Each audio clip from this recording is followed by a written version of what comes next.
Olá pessoal, sou Cristiano Molica, responsável técnico da Instruterm, e hoje vamos para mais um vídeo, o 7º Dica de Mestre.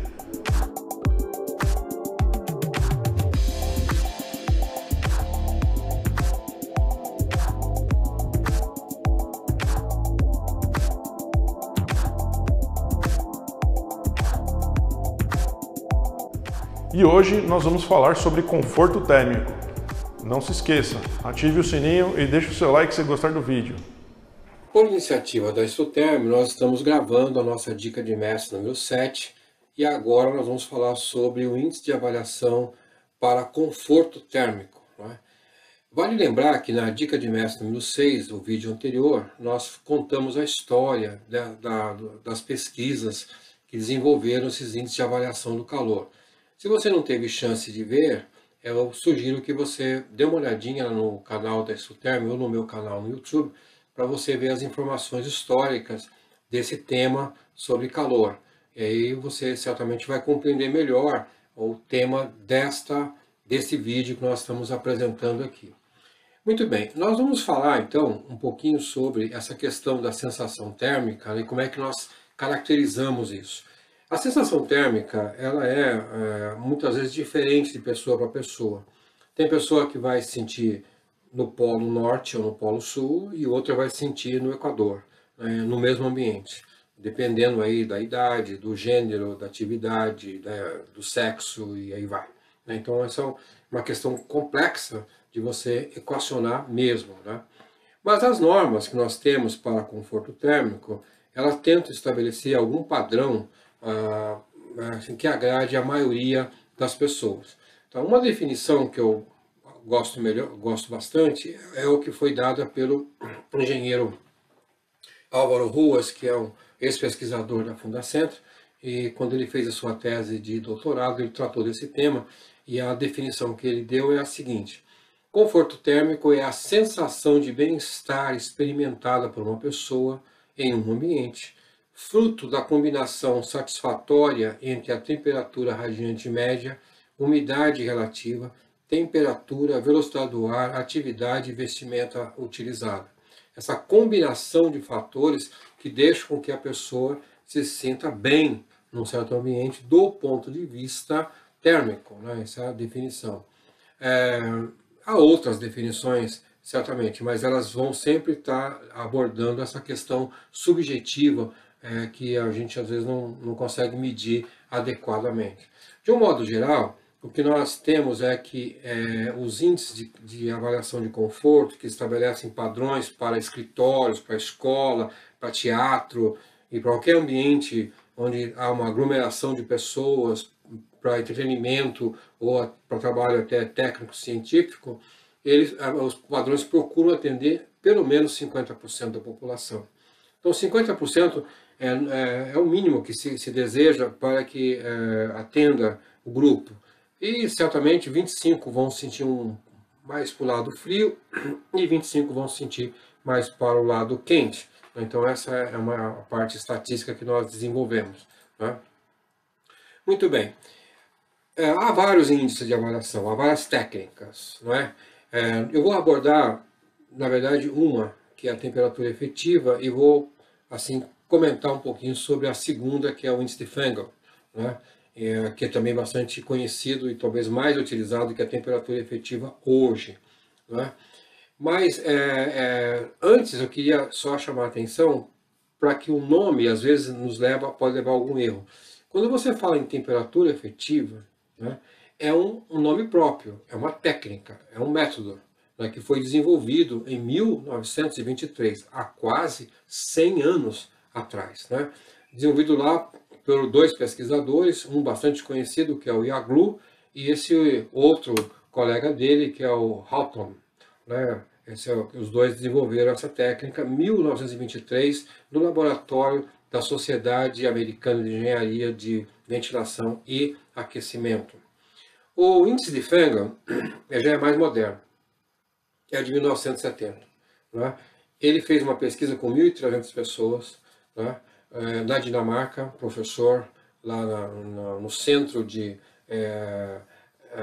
Ambiente Interno e Energia, né? Lá na Dinamarca, e estabeleceu o seu critério, que é bastante respeitado e bastante utilizado no mundo, né? E aí se tornou até uma norma internacional, que é a ISO 7730. Tá? Bom, vamos falar da nossa temperatura efetiva. Por que eu estou dando importância para ela? Porque está na NR17. Na NR17 se adotou esse critério, apesar de ser quase centenário, ele está na nossa NR17. Né? Então, quando o Fengel quando o Iaglu e o outro colega dele, o Houghton, né, eles desenvolveram isso aqui, eles fizeram estudos com pessoas que mudavam de um ambiente bastante úmido e sem velocidade do ar para um ambiente normal, ou que poderia ter as variáveis controladas. Então, eles estabeleceram, de um lado, um ambiente que eles chamaram de padrão. O que é o padrão? Velocidade zero, umidade 100%. E do outro lado, um outro ambiente, que eles poderiam controlar a velocidade, umidade, assim por diante. Então a pessoa comparava, né, os dois ambientes, ele permanecia um tempo em um tempo no outro e dizia, olha, nessa condição aqui eu me sinto como se estivesse no outro ambiente. Então ele fazia esse paralelo, e aí foi que eles foram levantando todos esses dados, né? Há críticas sobre essa técnica, né, não é para menos, uma técnica bem antiga, né, porque as pessoas parecem que não ficavam tempo suficiente para haver uma aclimatação nos ambientes. Mas o índice durou e dura, né, há tanto tempo, né, então tem as suas qualidades também. Né? Muito bem, como é que funciona esse índice aí? Né? Esse índice, eu vou colocar até numa tela maior para você ver, ele tem um ábaco ou um nomograma, né, que você vai ver aqui que assemelha-se alguma coisa assim meio espacial, né? Até se você olhar na parte de cima, você vê que o gráfico fica meio torto, como se estivesse no espaço, e alguém diz que parece um rabo de peixe, ou coisa parecida. Temos duas linhas, né, na linha esquerda, que é a temperatura de bulbo seco, ou temperatura de globo também, pode ser uma, pode ser a outra. Do lado direito, nós temos a temperatura de bulbo úmido, ou TBU. Né?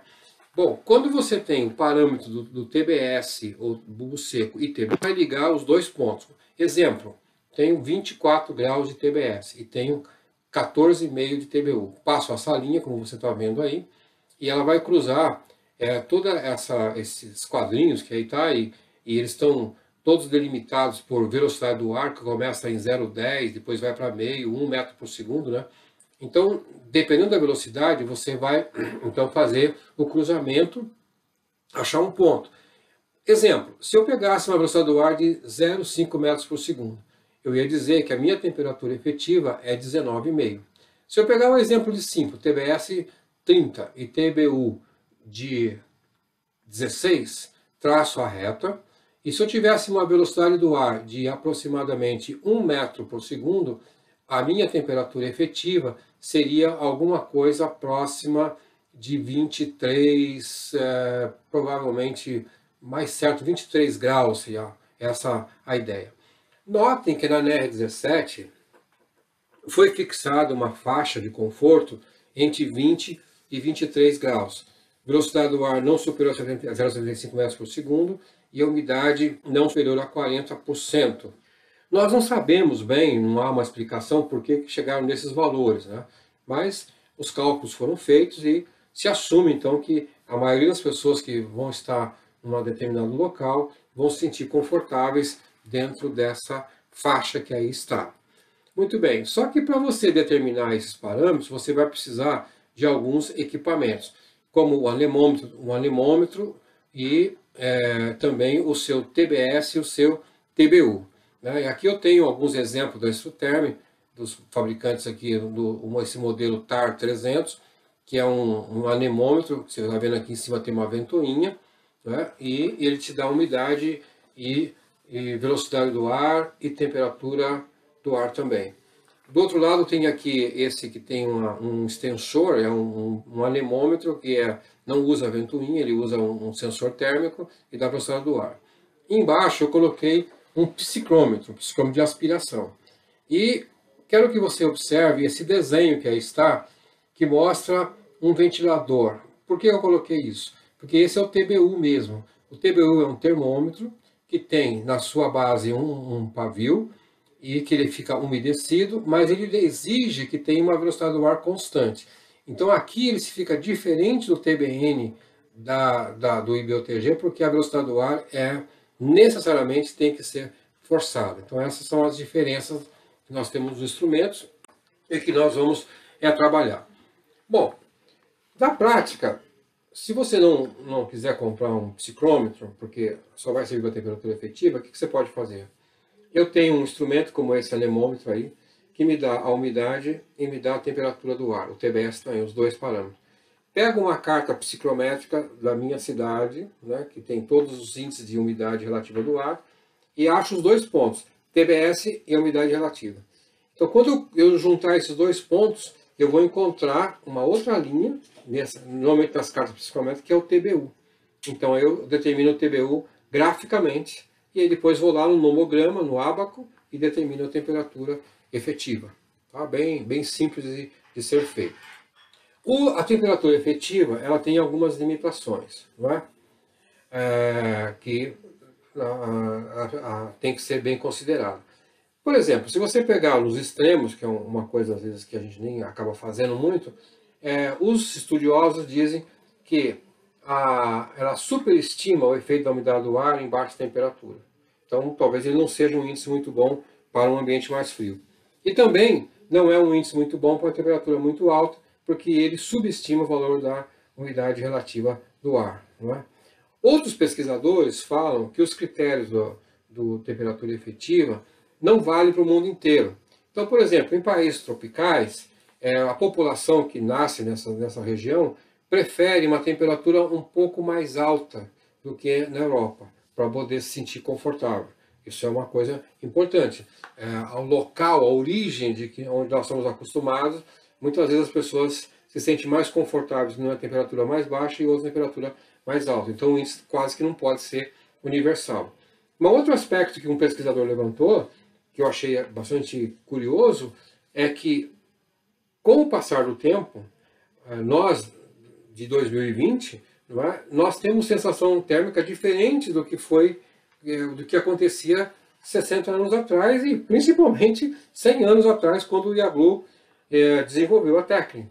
Né? Então hoje a gente se sente confortável, talvez com alguns 5 graus acima do que as pessoas antigamente sentiam. Isso ele acredita que é por causa da roupa, que nós temos uma roupa diferente, talvez não roupas tão espessas como havia no passado. Então, hoje também há um índice de obesidade maior e aí vai. Então, são várias variáveis que mudam essa questão do conforto também.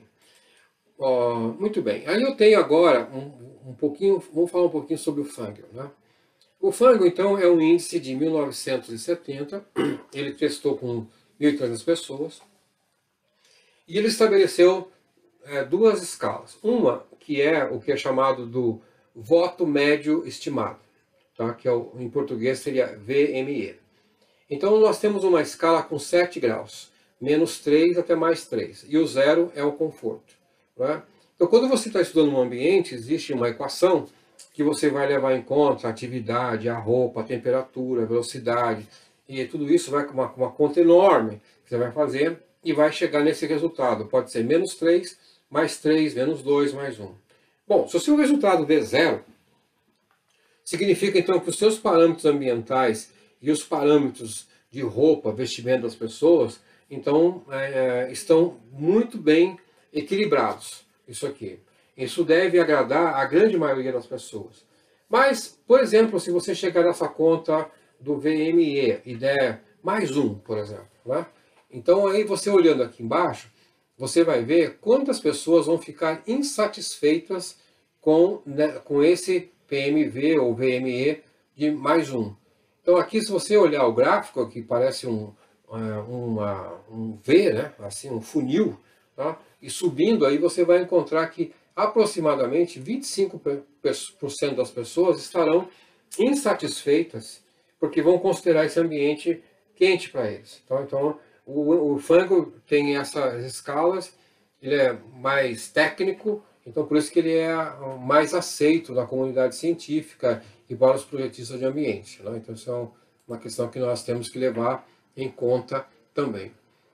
Outros critérios, como por exemplo, mais simples até, aqui eu coloquei uma carta psicométrica, então se assume, por exemplo, que a zona de conforto para a população no modo geral, ela vai ficar entre uma temperatura de 20, de TBS, né, 20 até 25 ou 26 graus aproximadamente, essa que está marcada em amarelo, entre uma umidade de 20% e uma umidade de 80%, né, então as pessoas se sentiriam mais confortáveis, tá? Isso agradaria a grande parte da população. E aí, lógico, e fora desse desenho amarelo, para a maioria seria mais frio, sentiria uma sensação térmica de frio, e o outro seria sensação térmica de calor. De um modo geral, você consegue analisar o ambiente dessa forma aqui. Bom, então com isso, a minha proposta aqui é que você entenda um pouquinho melhor o que é conforto, não é?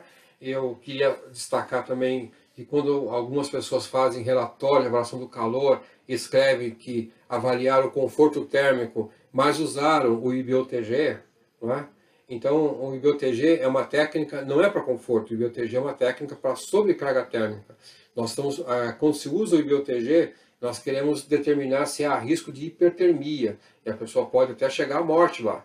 Esses índices aqui não, esses índices aqui é para dizer se você está confortável ou não. Tá? Então, reforçando que a temperatura efetiva não é a temperatura que efetivamente está no ambiente de trabalho, mas é uma técnica, é uma metodologia que o Yaglu desenvolveu nos anos 20 sobre isso aqui. Né? Tá? Muito bem.